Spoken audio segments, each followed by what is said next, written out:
Itinanggi ni Chief Justice Renato Corona na meron siyang mga ari-arian sa Amerika, gaya na lang ng lumabas sa blog ng manunulat na si Raisa Robles. Giit naman ni Robles, walang mali siya ang kanyang paglalabas sa istorya at hindi niya tinutulungan ang prosekusyon. Balitang hatid ni Joseph Morong.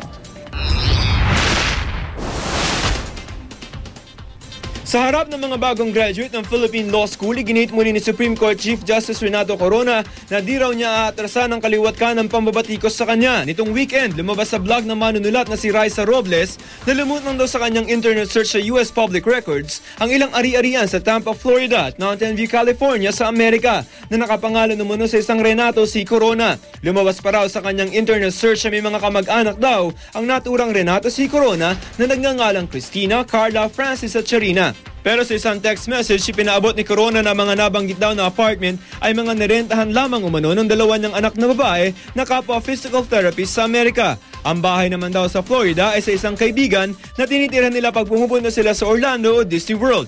Wala raw siyang ari-arian sa Amerika. Sa pagbabasa natin dito sa istoryang to, parang hindi na ho ito investigative report, no? Parang fictional na ho eh. Hindi po pagmamay-ari ni Chief Justice Corona, hindi rin po yung pagmamay-ari ni Mrs. Christina Corona. Pangalawa po, yung mga bahay po na sinabi dyan, yan po, kung meron man hong ginamit si Chief Justice dyan, ginamit niya lang hong mailing address yan tuwing nandun po siya sa Amerika para ho bisitahin yung kanyang mga anak. Sapagkat nung panahon pong yan, yung isa po niyang anak dyan din po nagtatrabaho. Kahit naman daw ang prosecution, siniyasat kami mga ari-arian sa Amerika si Corona at natuklasan pa umunong merong property ang anak ni Corona na si Charina doon. Pero paglilinaw ni Corona, mura lamang ito. 10% lamang daw ang down payment at ang balanse babayaran via installment sa loob ng 30 taon.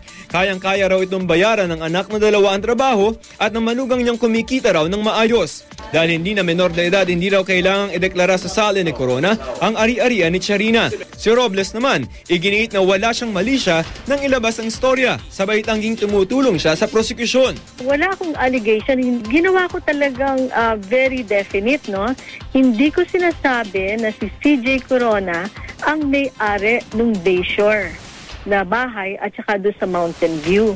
Ang sinasabi ko lang, bakit lumalabas ang pangalan ni CJ Corona sa internet tapos naka-link dito sa dalawang address na ito?